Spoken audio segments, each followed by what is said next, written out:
ये तो था आप खिचेड़ने वाली बातें करते हो। उन्होंने बुलाया है, कब कब नहीं बुलाया उन्होंने, मैं जा नहीं सका। सभी थोड़े वहाँ चले गए। कुछ अफवाहें उड़ रही हैं। नहीं, अब ये अफवाहों का क्या करें, ये पत्रकार अफवाहें ज़्यादा उड़ाते हैं, मानते तो किसी। और वहाँ पे मेरे को काम था, नहीं जा पाया हूँ। यहाँ पे मीटिंग थी मेरी। नहीं, कोई मतभेद नहीं है। जब हमें सरकार, ये तो हमारी अंदर की बातें हैं। अंदर तो जब किसी कौन सी मीटिंग है, किस संस्था की मीटिंग है जिसमें विचार विमर्श पे बहस नहीं होती। अगर बहस ही ना, अगर मंथन ही ना हो तो घी कैसे निकलेगा भाई, मक्खन कैसे निकलेगा। मंथन होगा तो मक्खन निकलेगा ना। अंदर हम मंथन करते हैं, बहस होती है, तू मैं भी होती है, लेकिन जब सबकी राय बन जाती है तब। बोला भी था कि एसके में कुछ लोग मुझे बाहर निकालना चाहते हैं, आंदोलन से खत्म करना चाहते हैं। देखिए, वो कई तरह की बातें होती हैं, लेकिन जो हालात होते हैं उनके हिसाब से जो लड़ना पड़ता है, लेकिन हमारे में कोई फूट जैसी बात नहीं है। देखिए, खाली मेमोरियल तो एक बात होती है कि उसका एक यादगार रह जाए, लेकिन वास्तविकता ये है कि उस केस के अंदर अभी तक मंत्री को गिरफ्तार नहीं किया गया है और उसको गिरफ्तार किया जाना बहुत ज़रूरी है। और दूसरा, जो लोग उसमें मुकदमों में डाल दिए हैं कि उन्होंने बीजेपी के लोगों को मार दिया है, उन पे 302 का मुकदमा दर्ज करके कई लोगों को जेल में डाल दिया और कईयों को और डालने की तैयारी है। वो बिल्कुल गलत है, वो वापस होना चाहिए और उन पे मुकदमा नहीं बनना चाहिए, क्योंकि वो तो जब जीप से वो कुचलने आए तब उनको क्या करेंगे, और वो फायर कर रहे हैं, गोली चला रहे हैं, तब तो उनको पीटना ही पड़ेगा। आप पिट्टे से मर गए को मारने के रहे तो मारे भी नहीं वो। तो ये जो है, ये दोनों चीज़ बहुत उसमें गलत है और ये उस सरकार को जल्दी इस पे इसका हल निकालना चाहिए, वरना तो इस पे एक्शन लेना पड़ेगा। तेलंगाना सरकार ने जो 700 शहीद किसान 2 लाख पे बतौर मुआवजा देने की बात की, वहीं केंद्र सरकार मानने से भी इनकार कर रही है किसी किसान की सहायता। देखिए, तेलंगाना सरकार का हम स्वागत करते हैं, धन्यवादी हैं, जिन्होंने 3 लाख रुपए पर किसान को उन्होंने राहत देने की जो बात कही है, वो स्वागत योग्य कदम है उनका और ये सरकारों को करना चाहिए, सभी को करना चाहिए। तेलंगाना ने कि तुम शाबाश इसलिए भी गिनते हैं कि उनके तो स्टेट के भी नहीं थे, दूसरे स्टेट के किसानों के मानवता दिखाते हुए, इंसानियत दिखाते हुए कि जो लोग देश को बचाने के लिए, देश की दूसरी आज़ादी की लड़ाई है, ये आर्थिक आज़ादी की लड़ाई है जिसमें 700 किसान शहीद हुए, उनका हौसला बढ़ाने के लिए उन्होंने ऐसा किया, तो उनका धन्यवाद। जैसे MSP पे अभी तक सरकार कुछ नहीं बोली है, जो सबसे बड़ी मांग है और जिसकी वजह से किसान को हर साल बहुत नुकसान उठाना पड़ता है। और दूसरा, जो शहीद किसान हुए उनके मुआवजे की बात है, और जो मुकदमे दर्ज हुए वो मुकदमे वापस लेने की बात है, बिजली बिल की बात है। ये कई चीज़ें अभी बात पेंडिंग है जिन पे कोई चर्चा नहीं हुई है, जिन पे सरकार को एक बार चर्चा करके इनको निपटाना चाहिए।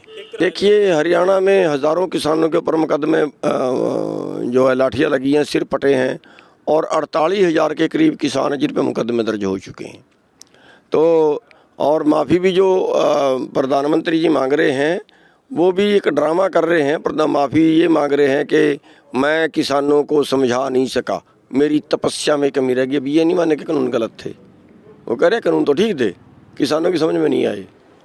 तो ये इस तरह का जो अपने आप को हीरो बनाने का जो प्रवृत्ति है और हठधर्मी है, वो गलत है और उनको सीधे से ये कानून वापस लेके, अभी तो कैबिनेट में उसमें पास होंगे, वो संसद में पास होंगे, तो वो करके और जो बाकी किसानों की मांगे वो भी मान लेनी चाहिए।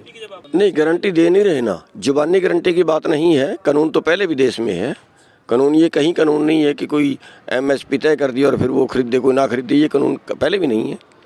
MSP का अगर आप देखें, MSP का मतलब क्या होता है, मतलब ये होता है MSP का कि न्यूनतम है, कम से कम है। मतलब एक चीज़ का अधिकतम रेट होता है, उससे कम पे बेचे तो मालिक की मर्जी है।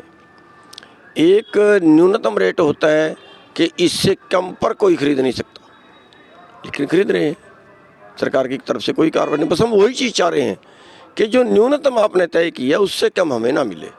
फिर ये जो आंदोलन है, इसमें ये बात आ रही है कि गुरनाम सिंह चड्डूनी एक नई राजनीतिक पार्टी की शुरुआत करने जा रहे हैं पंजाब से, उसके बारे में? हाँ, बिल्कुल करने जा रहे हैं। और असलियत पूछो कि पानी की मारी जो खेती है वो पानी से ही हरी होगी। जो देश को आज लूट रहे हैं, जो आज देश में शोषण हो रहा है, वो कानूनों के ज़रिए हो रहा है और कानून हमारे राजनेता बनाते हैं। राजनेता उसके लिए कानून बनाते हैं जो उनको ज़्यादा रिश्वत दे देता है। तो हमारी राजनीति भ्रष्ट हो गई है। राजनीति या तो गुंडागर्दी के लिए राजनीति करते हैं, या वो बिजनेस के तौर पे पैसा कमाने के लिए राजनीति करते हैं। तो जब वो कानून बना के दुनिया को लूट रहे हैं, आम जनता को लूट रहे हैं और कारपोरेट को फ़ायदा पहुंचा रहे हैं, तो कानून बना के ही जनता का फ़ायदा किया जा सकता है। बड़े लोगों की जेब से पैसा निकले, छोटे लोगों की जेब में जाए, और ये सत्ता से होगा। भारतीय किसान यूनियन चडूनी का क्या भूमिका होगी, आपका बतौर क्या भूमिका होगा उस राजनीतिक पार्टी में? और देखिए, उस राजनीतिक पार्टी में जो है, मैं इलेक्शन नहीं लड़ रहा हूँ, लेकिन सब लोगों को इकट्ठा करके हम चुनाव लड़वा रहे हैं। क्या मतलब बीकेयू चलता रहेगा, एक नई राजनीतिक पार्टी बनेगी? नहीं, बीकेयू तो चलता ही रहेगा। बीकेयू को ख़त्म थोड़ा ही करेंगे, बीकेयू तो चलता ही रहेगा। एक और बात आ रही है कि आप हरियाणा से बिलोंग करते हैं और लड़ाई आप पंजाब से लड़ने जा रहे हैं, और देखा जाए तो हरियाणा में बहुत ज़्यादा एट्रोसिटी है सरकार का किसानों का। थोड़ा समझने की फ़र्क है। अब ये तो मतलब लोग अफवाह किसी तरह की फैला दें या सवाल किसी तरह के कर लें, और शायद सवाल भी जानबूझ के करते हैं। और समझने की बात ये है कि हरियाणा में चुनाव नहीं है। हरियाणा में चुनाव 2024 में है। और यही बात कई कहते हैं हरियाणा से क्यों नहीं लड़ता, वो लोग कहते हैं जिनके पेट में दर्द होता है। पंजाब का जो चुनाव है वो 2022 में है। हमने मिशन पंजाब की बात की कि पंजाब में अगर हम चुनाव जीतते हैं तो 22 से 24 तक एक सैंपल पेश कर दो, राज करके दिखा दो, एक मॉडल पेश कर दो कि राज ऐसा होना चाहिए, ताकि 2024 में पूरा देश कहे कि हमको पंजाब मॉडल चाहिए। 2 या 3 मुद्दे आते हैं जिस पे आप अगर सरकार बनती है। देखिए, बहुत से मुद्दे हैं, 2-3 नहीं है, बहुत से मुद्दे हैं। आप दलितों को एक साथ लाने की कोशिश भी किए, चुनाव आंदोलन के दौरान मजदूर किसान को एक साथ लाने की। अगर पंजाब में देखा जाए तो सबसे ज़्यादा जो भूमिहीन किसान हैं, जिनके पास ज़मीन नहीं है, वो इस वर्ग से आते हैं, गरीब हैं, छोटे तबके। तो उनके लिए कैसी योजनाएं होनी चाहिए, उन क्या होना चाहिए? देखिए, मैं बता तो हटा कि एक के पास इलाज कराने के पैसे नहीं हैं, उसके पास तो बेचने के भी कुछ नहीं है, उसका इलाज होना चाहिए भाई। और ये जो आंदोलन लड़ रहे हैं इसमें भी सब शामिल हैं। मतलब ये पैदा करने वालों का आंदोलन नहीं है। जो मोल लेके खाता है, 200 रुपये दाल सब ने मोल खरीद के खाई अडानी जैसे लोगों से। क्यों? ब्लैक की उन्होंने, उससे बचाना है देश को। तो जो चल मेरे पास तो अपनी पैदा होती है, या मैं दूसरे किसान से दाल ले लूँगा, उसको सरसों दे दूँगा, हम तो आपसे बदल के भी काम चला लेंगे। जिस बेचारे के पास ज़मीन ही नहीं है वो क्या करेगा? वो तो बहुत महंगा लेके खाएगा। तो ये कानून तो उसको ही मार रहे थे। उन सब के लिए, उन सब की जो लड़ाई है वो बराबर है। हम तो ये चाहते हैं, बल्कि उन्हीं लोगों की लड़ाई ज़्यादा है जिनके पास कुछ है नहीं, उन्हीं के लिए हम लड़ना चाहते हैं। पंजाब में जब आप लड़ाई लड़ेंगे तो आपकी लड़ाई किससे होगी? कांग्रेस से होगी, आम आदमी पार्टी से होगी, या फिर बीजेपी से होगी, या फिर चौतरफा लड़ाई लड़ेंगे आप? हमारी सबसे होगी। ये सब पार्टियां जो हैं, इन्होंने सब ने देश को लूटा है। आज हमारा जो गुनाहगार है अंग्रेज नहीं है। अंग्रेज हमारे देश से चले गए, उनका राज नहीं है। आज चंबल घाटी के डाकू भी हमें नहीं लूट रहे हैं। आज हमारे नेता कानून बना के हमें लूट रहे हैं। राजनेता गलत है, राजनेताओं को बदलने की ज़रूरत है। दूषित हो गए हैं, भ्रष्ट हो गए हैं, राजनीतिक पार्टियां भ्रष्ट हो गई हैं।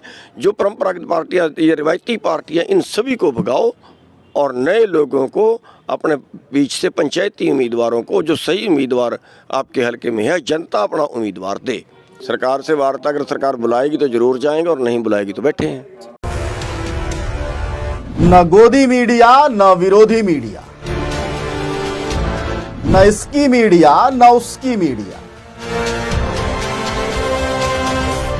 हम हैं जनता की मीडिया, जनज्वार। जनज्वार की हर खबर को जन जन तक पहुंचाने के लिए फेसबुक पेज को फॉलो करें, शेयर करें।